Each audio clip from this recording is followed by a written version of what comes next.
fifth and final top 16 match of the day is upon us, and it is going to be DreamHack Atlanta champion Drjikininki up against newcomer Countwaffles.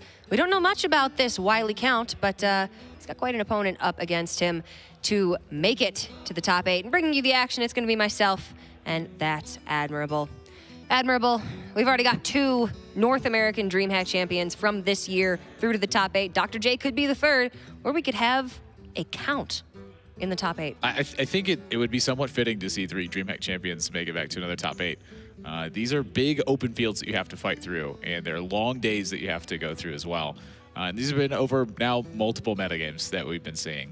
This match for me is really cool because I always love to see new players make their splash in these scenes and prove that they can fight through these open fields and make it here. But Dr. J is a friend of mine. Of course, I've made good friends with him over in the Bahamas for the championship. So I'd like to see him go through here. But Countwaffle, I hear he's got some pretty interesting decks. He's got some cool stuff, and it's certainly been working out quite well for him. I can't wait to see if he actually gets to play it, whether or not Dr. J will ban something a little bit more off the wall now that decks are open. Of course, Jay knows what to expect. Whereas before, Countwaffles may have gotten the better of his opponent. We've got picks and bans, so let's get right into this match and see what these players have brought to the table. There's Drjikininki, recently just picked up by Space Station Gaming. You can see him repping his new team on his jersey. Very happy about that.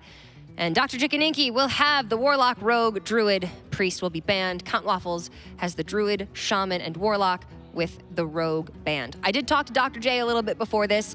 He didn't know really what to make about Countwaffles' Shaman deck. That is the outlier in the lineup. It is a heavier Jade build with Jade Chieftain, Jade Spirit, Volcano, and Lightning Storm. Not at all what we have come to expect from Shaman in this tournament. It's the kind of deck that really wants to, I think, take advantage of a lot of the mid-range stuff that players were expecting coming into this. You know, a lot of times you think about how a lot of the aggressive decks are building lineups and really trying to take advantage of stuff. A lot of times it's with one sizable threat and then one something smaller that you intend to buff. And a lot of those situations, whether or not your opponent lands their payoff card, they make it through a lot of damage, but Volcano could save you in spots like that. Now, the cost of something like that is that you don't have a lot of the early game pressure that Shaman typically has when you fight these matchups. You're not having the big Doppelgangster Evolve turns a lot of times.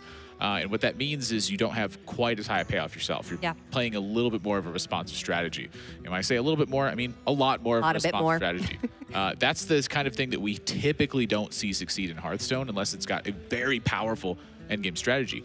Jades are that, but you have to account for overload, and you also have to account for the fact that there's not a ton of card draw in Shaman.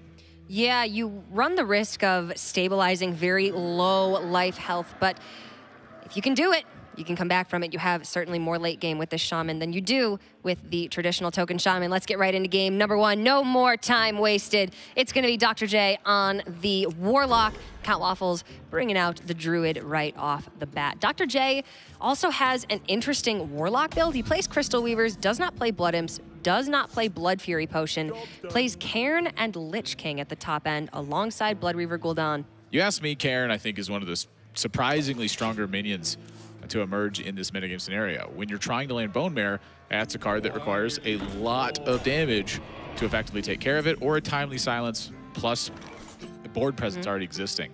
That's a very tall order to ask for Cairn. Now, granted, it's a fairly clunky card, but there's a lot of clunky cards in aggressive decks now. They thrive off of the fact that their early game is just very efficient in general. But we see Countwaffles draw Mind Control Tech, and this has historically just been a very powerful minion against decks that like to swarm the board. The one fear I have for him is that Vicious Fledgling, it looks like the only valuable minion in Dr. J's hand right now, and it's coming down right away. So, you know, that's a card that is likely going to have to get swiped at some point, and this is not a very vulnerable board. Yeah. Yeah, a lot of sturdier early game minions. You have the 1/3 Demons, which will then be buffed by the Coin Crystal Weaver next turn. Actually, if Dr. J wants to go right for that and just start hitting Countwaffles in the face, a bunch of 4 health minions is difficult for Countwaffles to clear off. Granted, he does have that MC tech, can maybe take one of them and start fighting back on board that way. But either way you look at it, Dr. J is off to a very quick start. Well, it's just 1 minute away from landing a Mind Control Tech. It's really tempting to hang on to it. In this spot, though, there is some merit, I think, to considering playing the mind control tech. It just does fight very well on board right now, and he does have swipe to follow it up. His hand is quite poor, however. So the merit of this is that you could just steal your opponent's best minion. That's usually a situation where you will win the game from playing mind control tech if you steal the right one. So curious to see if this is going to pay off for him or if this is going to be a big punish, and if Dr. J maybe is thinking about that. And the Karen draw leads me to believe that Dr. J may just play the Fledgling this turn, forego the Crystal Weaver, because coining out Crystal Weaver means that turn 4 is then a little bit weaker and you've got nothing for turn 5. That's exactly what he is going to do. The Cairn itself, after buffed by the Bone Mare, is a very large target, deals a lot of damage, but it's also just a resilient minion that is more likely to stick around for that Bone Mare on turn 7. So when it comes to curve play, it seems like this card fits in very well in this more mid-range style of Zoo. Well, this is certainly a moment of truth for Countwaffles. The Mark of the Lotus makes the steal seem so much more appealing. Patience is key. Just gonna wipe out the Vicious Fledgling and live to fight another day. Now, of course, the cost of that is that this bad boy comes out sometimes. You go, geez, swipe would look really good right now. But Mind Control Tech still looks good here. I mean, now it just steals a bigger minion. It looks good as well. But after the MC Tech comes down, Countwaffles is living off the top of his deck for another several turns. He's got that powerful Kun UI, but he needs to get there. And that will rely on a couple of minion draws to fill the gap or some ramp to get over that gap very quickly. What's it going to be? All right. Reasonable. I still think the double Mark of the Lotus is on deck for this turn. Sick. It's okay. The problem is just how well Crystal Weaver fights in this position, but you are left with a 5/5 afterwards. He's going to go ahead and go with 1.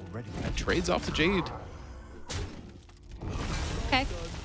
I don't know. I think I like the second one. If you just gone for the second mark, you get to keep your Jade around. You get the clean trade anyway. I mean, it uses a card, and then you don't have mark for later, but... What are you marking after this? That's really the thing to think about, is against aggressive decks when they're putting pressure on you, something you really have to consider is the strength of your remaining draws. There are some draws that couple with that Mark of the Lotus very well. However, Countwaffles is not always going to have time to find those draws. I think this might have been an opportunity to simply expend as much as possible and really work from there. Druid against Zoo is a matchup where falling behind is even more dangerous than it usually is, and not going with that second Mark of the Lotus means that Crystal Weaver lives. Oh. Countwaffles loses out on a Jade. He's got nothing here. That's just going to... he's just about dead. And just granted, about it. With Medivh drawing the second Mark of the Lotus likely would make a difference here. But it would have given him a little bit more oomph on board. It would have traded better in this situation. It would have kept... Crystal Weaver would have been dead. There would have been a 3-1. Yeah, I mean, it's a very large difference from using it and not. And the benefit here, in this particular situation, I think way outweigh the consequence of using it. Yeah, he's maybe going to be kicking himself a little bit for that. 7 damage left on board. Dr. J, a little bit off from lethal. Doomguard would do it. Soulfire would do it. Well, Karen is just about going to do it. Yeah. Countwaffles is not really answering this without a spreading plague draw, pretty much exactly. Gonna get it off the top. He's got the Mark of the Lotus to go with it. This is the moment. Now, if he does draw Spreading Plague, that Mark of the Lotus is going to be quite good. It is not Spreading Plague, and that means that Dr. J is going to take a very quick game number 1. It's an interesting Zoo build that he's brought, a little bit more top-heavy, but he was saying that it's really been working for him. He loves the Karen in the build, really likes the Lich King to bridge that gap between the Bone Mare and the Blood Reaver. Zos Big. What was he calling it? Big Nazos Mate or something? I don't remember. Big Nazos First Mate. That's a very expensive Rusty Hook right there. Yeah, well, Warlock just getting it done. So that wasn't even necessarily a spectacular draw from Dr. J. He did have a lot of 1-drops. There's a lot of them in here. All of them being demons, I think, was really the big payoff. So as his board got traded down, still found value out of the Crystal Weaver. The Vicious Fledgling was enough to force a 4-mana answer to it that didn't make any further progress on board. And that's about how this deck operates. It wants to get on board and punish your opponents for having any missteps in the opening.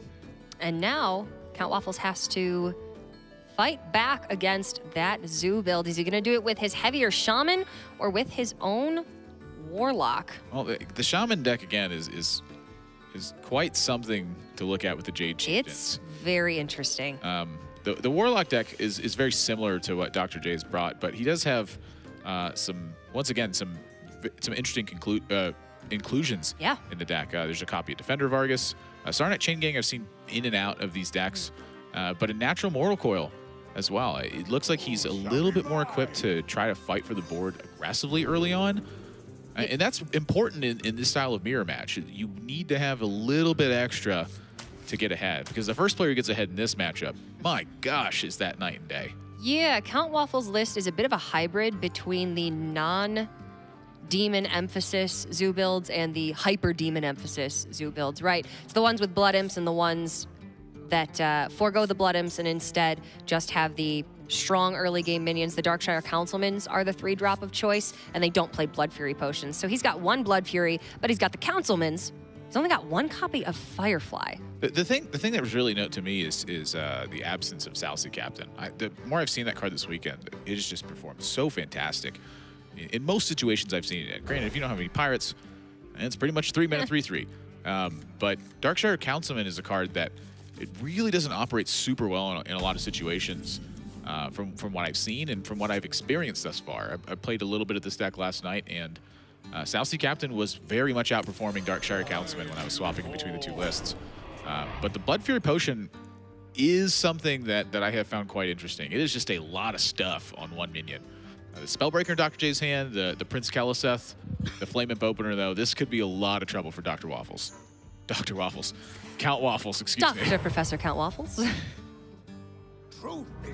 Yeah, Jay has a really, really strong start. The Darkshire Councilman is nice against Druid. It's pretty resilient in that situation, but in the mirror, I think you'd rather just go for raw power. And in that case, the Salsy Captain provides you the trade tools that you need to fight for the board early on, and then spiral that lead out of your opponent's control. Countwaffles builds up a good early board. It's the benefit of going first. The attacker's initiative is a big deal in this matchup.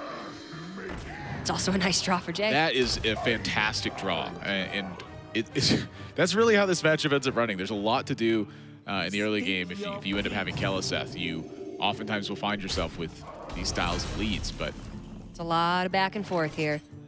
Potion has been much mitigated because of the Kaliseth as well. The extra buff proving super valuable early on.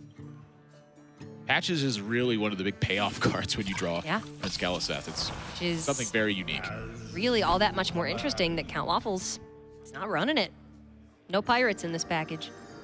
He's got the Corsairs. Yeah, he does have the Corsairs and the Patches. He doesn't have the Captain. Corsair Patches is pretty mainstay. But you don't get the extra bump from the Captain. If you don't have Kaliseth, Patches doesn't trade up quite as well. Yeah, like the Kaliseth into Salsy Captain is just enormous power level.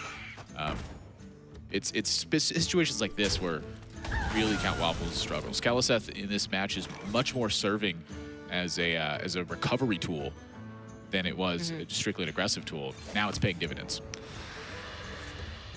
Well, this Vicious Fledgling is going to get in for quite a bit of damage. Countwaffles has the ability to trade with it next turn, but the Adapt on the Fledgling could put it out of range, could put it stealthed. Well, the Doomguard is looking like it's going to be the all-in for Countwaffles. I don't think he has time to simply hold on and try to get bone mare value. It's take the lead with Doomguard and hope it's enough. For now, though, what's waiting behind door Fledgling? Door number bird.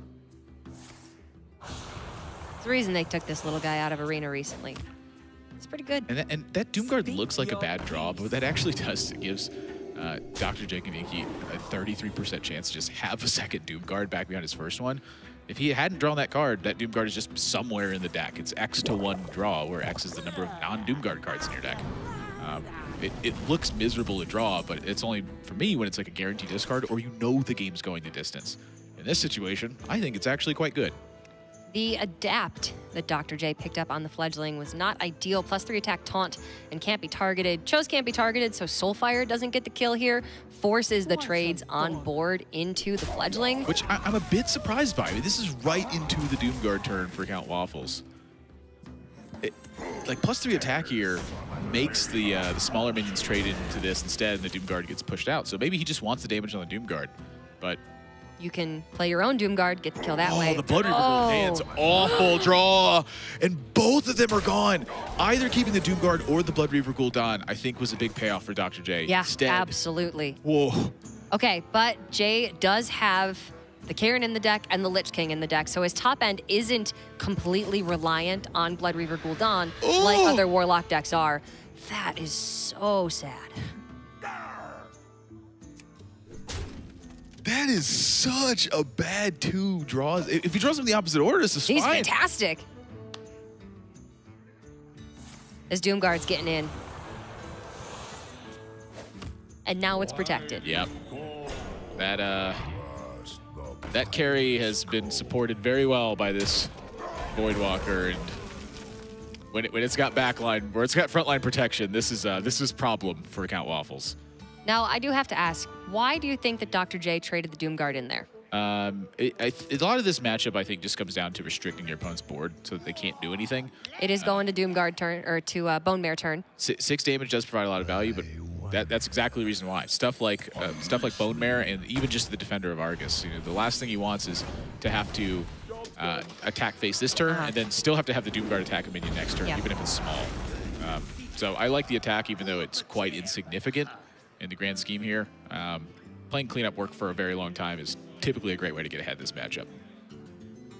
Now this spot is quite peculiar, though. He can't choose to trade in the South Sea Captain here, or he can run linebacker, silence this, and go face. Nice. It's a lot of damage, but again, I'm tending to trade in this matchup for about as long as possible. Yeah, until you physically don't have the resources to do so anymore. And Jay naturally has the larger minions because he had Kaliseth on too, so everything that he draws will be able to favorably trade into what Countwaffles has. It's a lot of stuff when you get to the end. Every single one of that point of damage, that point of health. Point of damage, point of health.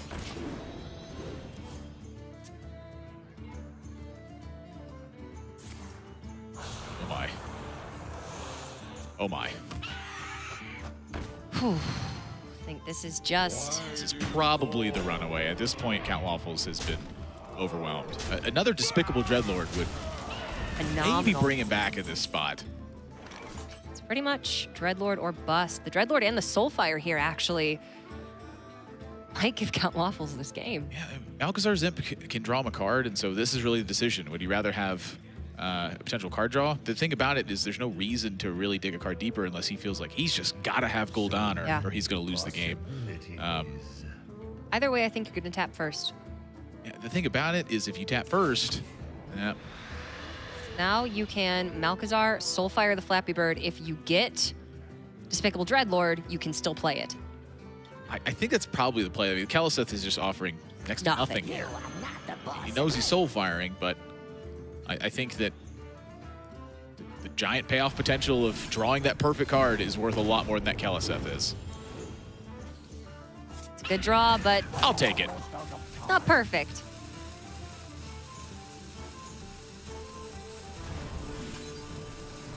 Ooh. Favoring the health value over the damage in this spot, and that is awfully dangerous. Leaving 10 on board. Bone Mare off the top doesn't get the job done. Big Stuff gets the job done, though. Big Stuff. It's just going to be good enough, it looks like. Countwaffles doesn't have Twisting Nether, Doom, Deathwing. We're looking at about Gul'dan and Gul'dan only! Okay! Huge draw for Countwaffles. Does he have Voidwalker? He's got Doomguard and Despicable Dreadlord, which means Doomguard goes into that Dreadlord. Dreadlord kills 3. Whoa! Dude! No way! You have the clear. Take it. That would have been one of the most colossal misplays that I had seen in a long time. I was really nervous that he was like that. He has the clear. He has the freaking win here. I mean, that's it. By the skin of his teeth. That card is hyper powerful in this matchup, and he got to this Gul'dan because he tapped prior to discarding with that Malchezaar Zimp. That Malchezaar Zimp single card draw got him to this point. Without it, he would have been 1 card away, and that's just it. Dr. J looks Pretty upset after that one, and I don't blame him. If that hadn't been Countwaffles' next draw, this game would have been Jay's. 4, 5, 6, 7, 8. Yeah, maybe he draws his own blood. Oh, he can't. He discarded his Blood Reaver Gul'dan. Yeah. Yeah. He's got Lich King. Just the damage over 2 turns adds up to too much here with the It's not good enough. life drain. Well, Wow. Countwaffles manages to get the edge in this one. Imagine if Dr. J hadn't discarded the Doom Guard and the Blood Reaver Gul'dan with that first Doom Guard. You live and die by the Doom Guards. They travel in packs. And they're so strong. They got to have a downside. Their leader was there as well, but no dice today. All right, Countwaffles ties up this series 1-1, and now the onus is on Dr. J to try and counter this Warlock. What's he gonna do it with, the Druid or the Rogue? What do you think about the Zoo versus Rogue matchup? I think Rogue is quite powerful in this matchup. You take into account everything that this deck's fighting with. SI7 agents provide you tempo. The Tar Creeper fights well on board. The charge ability of the South Sea Deckhand, the backstabs to provide you value. The one thing I would be concerned with is the fact that he's got a lot of charge damage in here. You know, 2 copies of Cold Blood. He's got the Leroy Jenkins. There are some cards that don't operate very well in the matchup. I think I'd like to see him go for the Rogue because his Druid deck is more tuned to fight late game stuff. It's got a copy say of anti-control build. There's no mind control techs. It's pretty straightforward with a Spell Breaker and a Medivh as his 2 tech choices. So I like the Rogue choice here. Just try to fight straightforward and honestly. Find value from the big battle cry and combo effects that this deck provides. Beat the Zoo at its own game. That's exactly what Dr. J is thinking here as he keeps the Vilespine Slayer in the opening mulligan. Vilespine on coin is certainly much better than Vilespine without coin. Yeah, it is. And having the Swashbuckler in the opening hand means that he'll often have something to do. Countwaffles does have Voidwalker, Vicious Fledgling, but he's drawn the Gul'dan early on, and now he has competing 3-drops. So now we've seen what having that Gul'dan in your hand before you want to play it can result in. You run Doom Guards, you run Soulfires, maybe you don't get to play it. And something I'm noticing about Countwaffles' mouse movement, we're actually watching the perspective of the player camera, is his mouse constantly just moves over the hero power. I don't really think that's a thing that he's like, oh, I'm going to hero power this turn. Yeah. I think I just constantly see him move that mouse. His contemplation, sort of. So let's rescind a little bit on the hero power versus Blood Reaver Gul'dan in the last game. Now I'm noticing that pattern. I do not think he was even considering. A habitual thing. Yeah. Now, that being said, I have habitually misclicked by doing things. Oh, yeah. So if I have lethal and I need to be very careful about it, I will go all the way across around all the minions just to prevent any possible technical error. I actually remember at DreamHack Summer, the first DreamHack that I ever attended in 2014, they played on like iPads, basically. And every single game when somebody had lethal, I'd see them drag the cursor all the way around, all the way to the outside of the screen to avoid accidentally letting go. It was just so funny to watch a Pyroblast animation. Correct. Just drag out for like 14 seconds as they moved all the way around the screen. Take it slow. Dr. J finds the Cabal Courier. Actually, that could net something very powerful in this matchup. So certainly not the worst pickup that you could have gotten from that Swashbuckler. Any targeted valuable resources matter. His next turn is looking quite poor, though. The Cabal Courier, I think, is a nice value tool, but early on, you tend to not be fighting for value as much as you are for board in these matchups. You will, a lot of times, simply forego value. You'll do anything you can to take the board position and have that attacker's initiative make up that disadvantage. So I think Shaku is a pretty welcome draw if you're in Dr. J's spot. Especially since next turn he's going Coin Vilespine, following that up most likely with Cobalt Scalebane. He has a nice curve laid out. Put it in the middle, dude. Come on. Did he learn nothing from Piloted Shredder? Actually, he didn't. I don't think he was around when that was legal. Yeah, fortunately for him, nothing actually in this deck affects that. Yeah. Poor positioning, which I expect better of amateur Dr. J. The Coin Vilespine, though, you're seeing the payoff potential of it. This matchup boils down to tempo most of the time. And so even just being able to have the Vicious Fledgling here, the Firefly, anything big backed up by this, the Vilespine fights very well against. But Countwaffles isn't putting a lot of pressure on board with this spot. I'm curious if he ever holds it and tries to find like a Doomguard pick or something with this. It's possible. You know, maybe he even goes after the councilman in the spot. I guess it doesn't matter if he's going to coin the Vile Spine. Yeah. Either way, your board's trading over. Does this change things? Hero Power Deckhand Swashbuckler. That could change things. You can still get the clear and not have to use that Vile Spine. You're going into turn 5. Doomguard's coming down for Countwaffles. I wonder.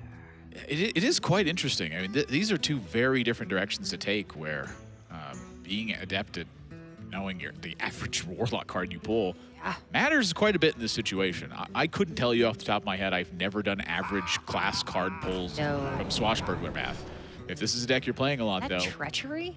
Maybe something you want to think about. Ew. It looks like, yeah, that's treachery. The average Warlock card is not great. That is probably the worst Warlock card you can get. Here. In this matchup, it doesn't do anything. That's a great Warlock card. That one, however, is quite significant. That makes up for the treachery. You'll have one dead card in hand if it means you can have a Siphon Soul. Yeah, I'd take it. I think with the Dreadlord draw, Countwaffles not going for the Doomguard here. Whoa. I'm telling he's fooling me with he's done that like 5 turns in a row dude, now. that dies anyway. Don't do that. It just dies. The hero power, watch his cursor. Like it goes right I'm to telling it. you, go back and watch the VOD. He's done this like 7 times now, and every time I get nervous, I'm like, whoa, there's stuff I've carried away. I'm losing it. I'm freaking out. It's my Private fault. Admiral is It's my crazy. fault. Just I should have done my Countwaffles keep that cursor research. on the middle of the board. So many options. I'm a hands off the keyboard kind of guy. I'm not touching anything until I know what's up. 'Cause I know for a fact I'll mess something up. Now, I do know for a fact that right here, Life Tap does make more sense. With the Blood Fury Potion, if it hits a demon, it's +3/+3. It's not just the regular +3/+0. So I think there is a considerable amount of merit for Countwaffles digging deeper into the deck, finding trade fodder, and trying to reduce the amount of times that Blood Reaver Gul'dan is going to get discarded to this Doomguard. Ideally, you have Doomguard in the pool when you use Blood Reaver Gul'dan. But tell you what, the Doomguard does look quite powerful here. Soulfire going to be on deck. This is risky. So he's looking at the Mortal Coil in this spot instead. Discards the Blood Fury Potion. Not the worst thing in the world. No, he wants Doomguard down. Okay, Whoa! he is pushing the initiative. I love this play, actually. So, sure, really bad discard, but look at the board state right now. Dr. G's down to 16. He's wiping out the Cobalt.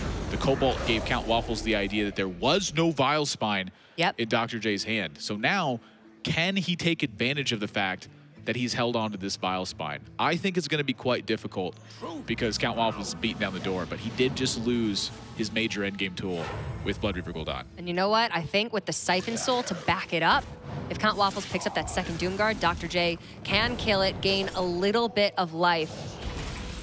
I don't know, Dr. J may be able to pull this one off. We've even just got that Bone Mare to come down next turn if Countwaffles isn't able to clear the entire board. Taps into the Bone Mare. Well, this is now a peculiar turn as well. I think Countwaffles may be holding on to this Voidwalker a certain percentage of the time to just guarantee that he finds himself a Bone Mare hit. You're not guaranteed to land this, but if he trades off here, that is a different story. So trade off the Mortal Coil to weaken the Kaliseth, and then the Voidwalker. Really tough to remove both of these, given what he's seen from Dr. J so far. An SI7 agent would be able to get that Dreadlord off the board. Now that you don't need to worry about the Resurrects from the Blood Reaver, the threat level from Countwaffles is significantly lower in the late game. Ooh, Shadow Step on the Courier could net you additional resources. Even feeding time isn't terrible. Well, there's not what he's looking for right now. You can't play it yet. He was presented with the problem of 2 minions leading into a Bone Mare turn. Yes. And this is where so much of the action has been driven from aggressive builds, as they look to take advantage of this exact turn. And so your major objective is to have the lead before your opponent gets this spot, kill their stuff. Okay. Shadow Flame and Pyros offered. Gotta play something this turn. Gotta pick up that Pyros. Again, additional value. Jay's not running out of resources anytime soon, but the question is he running out of life? Yes, he is very much running out of life. Double Bone Mare.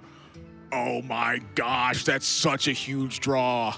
Talk about the draws from Countwaffles. I don't think Dr. J wins this game. This man is on fire. Bump the Pyros. Buff For the sure. 4/5 man with Bonejack Horseman. Trade over the 2/4 man. Please stop hovering over that life tap. It's making me It's nervous. giving us anxiety. Okay, now he's messing with me. Now I know he's doing it. He's doing it on purpose. Bring it all the way around. Okay, somebody check his white noise. He can hear us.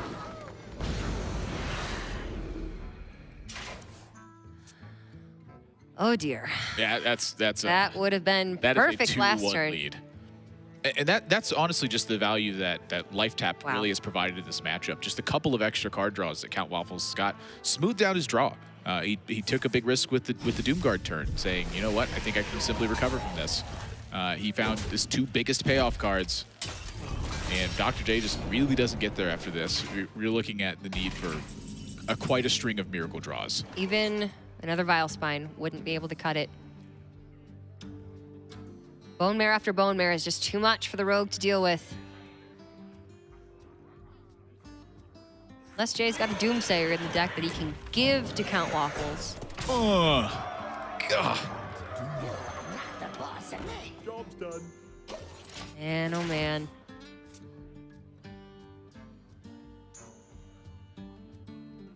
Game number 3.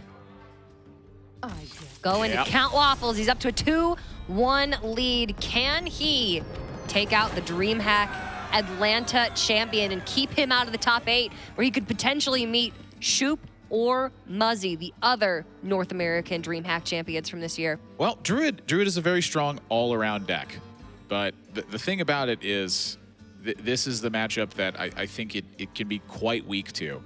The one thing I think that Dr. J has going for him is that Countwaffles has included Serenite Chain Gang, that he's included Defender of Argus, that he has a natural Mortal Coil. Things that are working against him is that there's 2 Darkshire Councilmans in addition to the Vicious Fledgling, that there's a Blood Fury Potion in here. This matchup really boils down to Dr. J finding big swing turns. And without Mind Control Tech in his Druid deck, those swing turns are a lot fewer than we saw like in game number 1. Now, Countwaffles, the rest of his hand in that Druid game was just miserable. There was nothing left to do. But for the most part, he's messing with us so bad. I keep patches every time. I've heard it's the best legendary in the game. His win rate is off the charts. But I want to stress the lack of the big swing tools for Dr. J. It largely boils down to when he lands a Spreading Plague. It's a slow boil, right? This game doesn't just suddenly turn in favor of Dr. J, but when Countwaffles draws like this, Jay's got the time. And you might be looking at Countwaffles' hand and be like, wait a minute, he mulliganed away 1-drops there. Against Druid, you really don't want the 1/3s as much as you want Flame Imp and as much as you want Prince Kaliseth. That full mulligan has paid 1 time so far now, but 1/3s do not put the pressure on Druid that you need them to. I like that he's mulliganing them away aggressively and search for his tools that are going to fight this matchup well. But there is that Spreading Plague for Dr. J. He's got the resources to fight back as well. All right, play around Mortal Coil. Set up for that swipe next turn. It also just plays around like a Voidwalker coming down, Yeah. or a Patches coming out of the deck.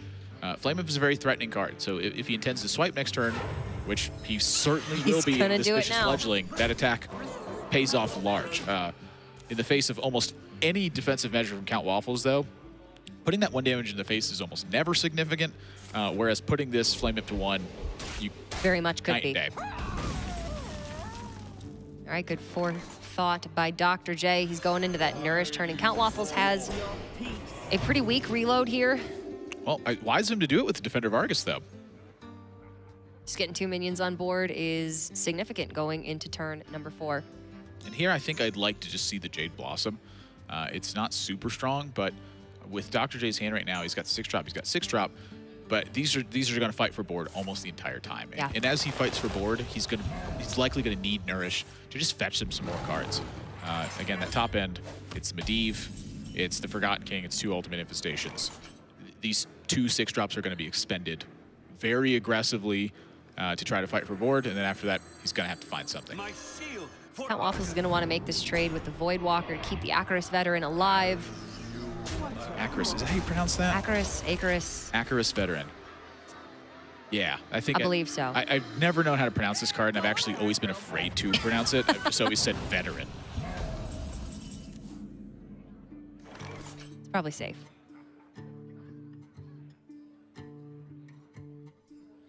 All right, so how aggressive do you want to be? Dreadlord.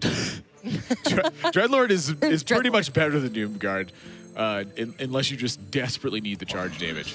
And had he played Doomguard, here's the interesting thing.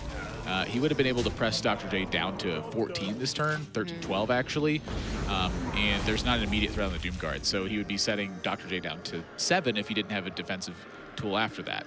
I think I like the Dreadlord more still, but there is a lot of merit to playing Doomguard last turn. Jay's got some strong reload with that Jade Behemoth pickup. Countwaffles still threatening quite a bit of damage here. Jades are quite large, though. They are. They're large enough to fight with the biggest minions that Countwaffles has. So now you look at this in hindsight and go, yeah, if Dr. J was at like 12 here instead, he would have lost both his 3-2s. Would he be in okay shape in this spot? It seems to be a little bit different. He's making up some of that damage now. Doomguard is not as protected as it was, but anyway you sliced it, it was going to look like a pretty ugly spot. Do you want to make some favorable trades, or are we going right to face? I'm sending this straight upstairs. I've seen one swipe already, but I can see the merit to the trades, but here Dr. J is going to be able to mold his trades pretty well anyway. Yeah. You're Just really let making this Jay trade take 'em. for him.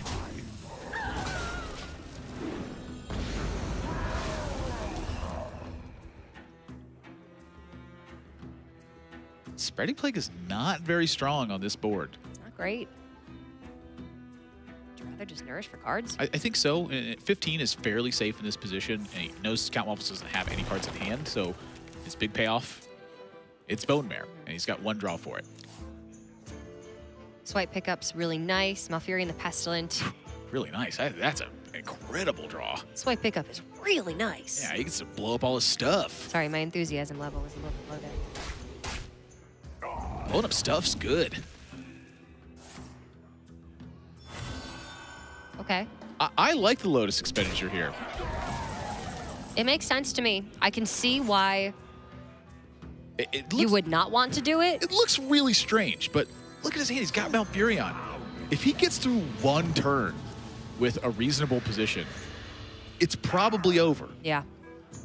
The And Spreading Plague by itself is probably just enough. And the other thing I want to note here is I'd really like to see Dr. J go for poisons on this spot. He is under very little threat with the 5 extra health and with the recovery potential.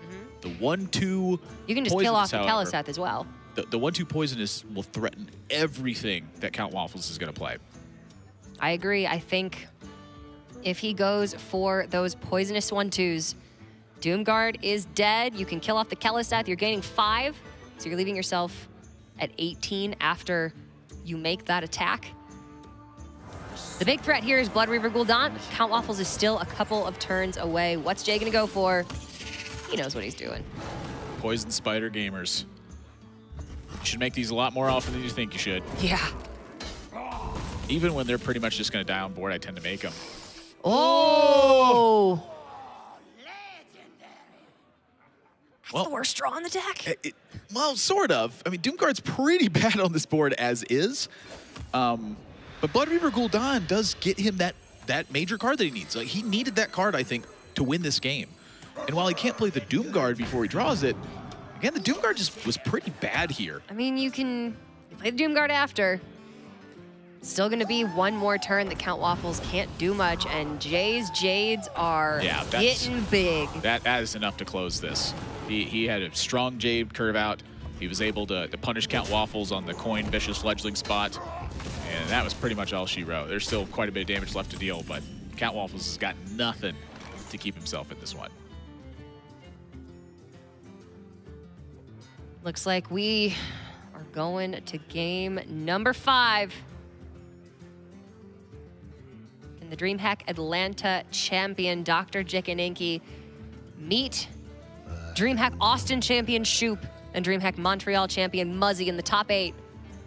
Or is Countwaffles going to be able to get a win with his really unique Shaman deck? Yeah, we'll get to that in a moment. It's a cool one. Yeah, there's really no sequencing here. Like, I think if Countwaffles could pick what cards he drew the rest of the game, Still would not be enough. It probably still just doesn't get there. Just an almost insurmountable position. The strongest card in the deck is in the hand. In the form of that Blood Reaver Well, Gul'dan. I like it. This is the way you win. Yeah. You don't discard Blood Reaver Gul'dan, but that doesn't happen. I mean, had he gotten it, he certainly would have been a chance. 80 But something there. this time he is not as fortunate. And Whoa! okay, 7, 8, 9. I don't think he quite needed that one. To add insult to injury, here's an ultimate infestation. Go crazy. Ah. Damage. All right. Just shakes his head. He knew what he was in for. And game 5, again, the Countwaffle Shaman deck. It's got Evolves. It's got Doppelgangsters. It's got Thrall. But very different in the opening. 2 copies of Galaka Crawler, dead in this matchup. 2 Devolves. Quite well against Spreading Plague. Yep. But he's not applying a ton of pressure. No Fireflies. There are no Pirates in his deck. You're looking at Jade Claws, 2 Manatite Totem, 2 Stonehill Defender. This is a Shaman deck that, to me, seems really good against Rogue. Like, really extra good against Rogue. You're playing 2 Galaka Crawlers. You've got Lightning Storm. You have Volcano. You're cutting some clunky cards like a copy of Bloodlust. And instead, you're in favor of a later game Jade plan. It's really odd. Jade Chieftain is certainly a Jade card that, to me, leaves something to be desired. I think when played with But- Evolve, he has better results because he himself is an understated 7-drop. Oh, that's a good point, actually. Once you have Thrall online, the Yeah. way that Jade Chieftain operates, that's quite a good interaction, I'd say. But I've never seen this style of deck be played at a high-level competitive No, I spot. And I'll be curious to see if he can get the job done. 2 Stonehills as well. No Primal Fins, no Fireflies, no Pirate Package. None of the early game that you are used to seeing means that this Shaman does not have the aggression of a traditional token Shaman deck. That is quite a good opening hand, though, with Jade Lightning and with Jade Spirit. He is going to ramp his Jades quite quickly, but I wanted to take into account the number of cards that are weak in the matchup. Lightning Storm, I think, is one of them. I think the Maelstrom Portals are quite poor. Yep. I think the Galaka Crawlers are quite poor. There's a lot of Dr. poor cards. J's hand is quite poor. That's true, but I think Shaman is one of the classes that Spreading Plague tends to operate a little bit better against. Lightning Storm does do a good job against that. Volcano will be sort of a panic button to blow up a board from Dr. J. Not one of the later massive Jade boards, because simply then the 15 damage doesn't have the reach. But an earlier to early mid-game Jade board can absolutely be reset with that Volcano. I'm curious here, do you just get the Jade Claws online, or do you start the Totem Train? Totem Train isn't as valuable in this deck because he's only running 1 copy of Thing from Below. There's also no copies of Flame Tongue Totem. Yeah. And, you know, it's partially because he's not an aggressive deck, but that card just provides a lot of value when you're toteming a lot, when you're making a lot of extra minions with Jade stuff. It's just a good card. I like this call from Dr. J just to go for the Wrath for 1. He picks up the Mire Keeper off the top, can use that next turn and roll right into that Aya turn, get his own Jade train rolling out of the station before Countwaffles can. And Jay's Jades will grow larger than Countwaffles. The question is, will Countwaffles get there first? If they go towards that super endgame scenario, Dr. J certainly has the advantage to Ultimate Infestation. Countwaffles is going to have to, I think, finding a timing attack. Now, I must admit that I don't have any experience with Jade Shaman. So that is partial speculation on my I do recall prior to Knights of the Frozen Throne, near the end of the Ungoro meta, when Jade Shaman was running amok. You were not a fan. Oh, it was the worst deck in the You were not a fan. I don't care what anybody says. Jade Shaman in that Ungoro meta was awful. Really sucked. And I'm hoping, for Countwaffles' sake, that it's better now. But I think there's a reason you play Token Shaman, and I think there's a reason that even that deck isn't good enough in a lot of cases. Well, Spreading Plague is looking quite appealing here if you're Dr. J. I think I'd rather have Spreading Plague get devolved than Aya Blackpaw. But Aya Blackpaw, when you're not under any pressure, is certainly a very powerful card to play. The problem is this is his first Jade, so Countwaffles does have a considerable amount of counterplay to really pressure against this. But does that mean he's even more open to Spreading Plague afterwards? The one timing Dr. J wants to avoid is Spreading Plague into a 7-mana turn from Countwaffles. Yes. Because that could mean devolve plus the Bloodlust. That could be lights out. But in this situation, he is avoiding that if Aya goes checked. And that could also be an argument for getting your Aya devolved in that situation. So they can't devolve the Spreading Plague afterwards. You need to be very stingy with that card. 2 copies of it for Countwaffles, neither in hand, but it is a game changer if Dr. Drjikininki finds that big Spreading Plague turn. He's got 2 in hand, which means he has a lot of time to stall that Malfurion the Pestilent as well. Going to be a big haymaker in this matchup. Well, the thing you don't typically account for when you're using Spreading Plague is like Lightning Storm, Maelstrom Portal alongside Spell Power, so that may cause him to further deviate as well, just knowing the deck list. Being like, hey, I can get Malfurion online right now. Yeah. And Jay... Once again, not under a lot of pressure, so these high-cost cards are great in these circumstances. Jay was paying special attention to this deck in particular from Countwaffles. This was the weird one. This was the one that Jay doesn't have a lot of experience against. It was the one that he took extra time to study going into this match.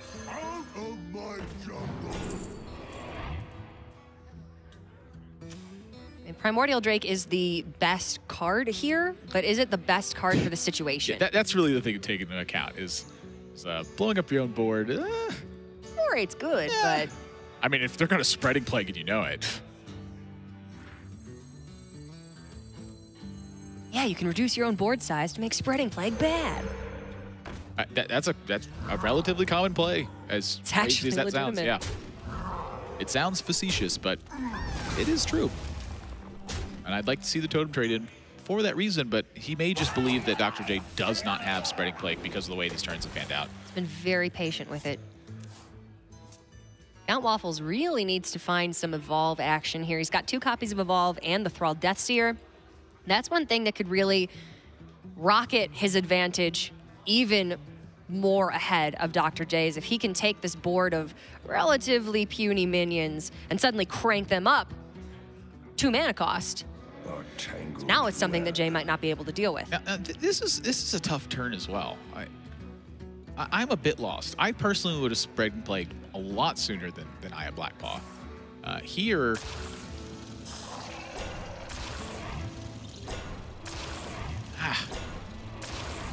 it looks bad because of what we know is in hand for Countwaffles. Well, I'm more in the camp of he could have done this with less opportunities for Countwaffles to have it. I mean, even if I could have seen the hand, I probably still would have done this on turn 6. And even let's just make him Lightning Storm Maelstrom Portal, because that means he's overloading himself and not getting an efficient turn, maybe the turn after. Yeah. You have a second Spreading Plague in hand. And Jay's worried about the devolve from Countwaffles, which is why he didn't get rid of that spell damage. Is there some merit to killing off the Wrath of Air totem instead of the Mana Tide totem then to play around Lightning Storm? The thing that this timing of the Spreading Plague did, though, is that it prevented Jade Chieftain. And it didn't just prevent Jade Chieftain, it prevented it for 2 turns. So I like what he's done here a lot. And it really shows, I think, that he did pay particular attention to this. I don't think he just played Aya because Aya was free on board. I think he had this exact scenario in mind. Does the swipe change anything? I am playing Spreading Plague here about 100% of the time. Do you Jade Blossom first? I believe his Jades are still just 3/3s. I don't think I would. I think that just... You want the extra 1/5? I don't know. It probably doesn't really matter that much one way or the other because Nourish is on deck. But ramping the Jade definitely has a lot of merit. I mean, I guess I'll only gain 30 health. Yeah. Pretty good. If Countwaffles has to use the Bloodlust here, that's the only Bloodlust in his deck. Yeah, I'm curious just to see where this ends up going as well. Okay. Now we're talking. Crystalline Oracle does provide a card first as well, if he wanted that. Bloodlust does look quite appealing. You know, maybe it's not a kill card in this matchup. Maybe it's a value card. trade mechanic. Somewhat poor value here, I'd say. I don't really know. I wish I had more experience with Jade Shaman at this juncture. I mean, the only Jade Shaman we've seen, I'd hedge my bets and say, maybe the only Jade Shaman in the tournament. I don't know. I believe Countwaffles does play for Robert Morris University, which I know is a tight-knit squad. There is a Robert Morris University in Illinois, where I'm from. I've met the team.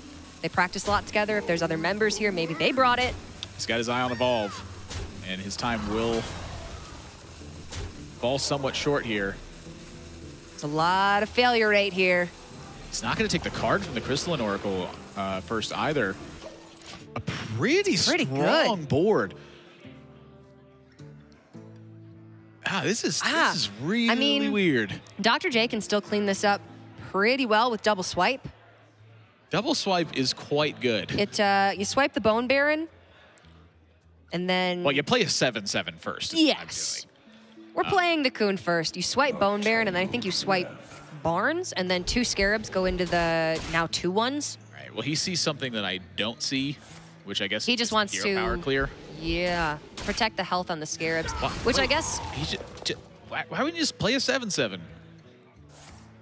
Now, I'm not one to just like say stuff is bad, but I do think that is bad. I think he may be thinking that a lot of pressure. He may be thinking that he needs the armor. What? I don't know, but that's the reasoning that I could see. I personally would have put a 7/7 on the board. You put Countwaffles to 14. With a 7/7, I'm gonna put a 7/7 on the board. Taunts. I don't think it's gonna matter.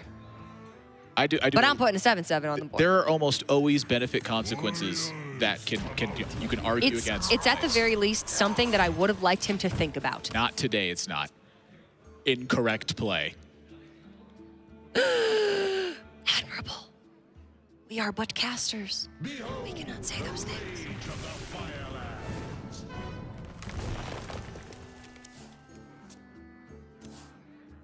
Now, yeah. All right. That's a hefty pickup. That's 2, 4, 6, 8, 10, 13. Yeah. You know what to close this game out this turn, though? Well, if he just had more Jade stuff sooner. Oh, yeah, or a 7/7. Oh, yeah, 7/7 would have done it. Yeah. That's kind of cool. What are you thinking about that one? Does it anyway. I mean, I don't think it's going to matter. Yeah. He could have ripped that card in half and thrown it across the room for all he cares at this point. Spreading Plague is one of my most hated cards, but right now it is one of Dr. J's most beloved. 3 games to 2. He's going to the top 8, and that means we have all 3 North American DreamHack champions from this year in the top 8. Yeah, I want to give hats off to Countwaffles in this one. A fairly unique lineup and some tech choices that are much against the grain. I think when it came to risk taking, that was the major strength I saw from Countwaffles in gameplay. But I think some of the combat scenarios and some of the hand reading could have been tightened up a little bit in some of these circumstances. But overall, like the approach of the matchup. And again, when you got to take risks, that's one of the hardest things to assess when you're playing games, and especially high stakes games like a top 16 match here. His lineup was unique, but his play read to me a little bit inexperienced. And I think that if you just tighten up some of that inexperience, tighten up some of that technical play, then with the creativity of the deck building, which is clearly a strength of his, then you can come back, get the edge over your opponents. We saw him put up the results one time. There's no reason that he can't do it again in the future. So congratulations to Countwaffles for making it to the top 16. But Dr. J is moving on to the quarterfinals, and we've got your final top 8 brackets available. Let's take a look at who the final 8 are going to be. It will be Ike, Muzzy, Hot Meowth, Rosty, Shoop, Dr. Drjikininki, Cap9, and Monsanto. And a lot of who you would consider favorites moving out of the bracket over the opponents in this spot. And to wrap up my thought on that last match as well, I didn't want to leave Dr. J out of this one, though we are celebrating his win after that. Play that Forgotten King. Play that Forgotten King. Don't think I'm going to let you off because of that. It doesn't matter if you won. Play that 7/7. It was free. Give him some words. All right, so we have got some great matchups for tomorrow, and we will be streaming every single match that happens tomorrow. All 4 of the quarterfinals, both of the semis, and of course, the final to find our champion. But that's it for today. We are out of here. Thank you guys so much for tuning in again. That's going to be it for day number 2, but we will be back tomorrow 1 hour earlier, same place for DreamHack Denver Hearthstone Grand Prix day number 3, where we're going to crown a champion. We'll see you then. See ya.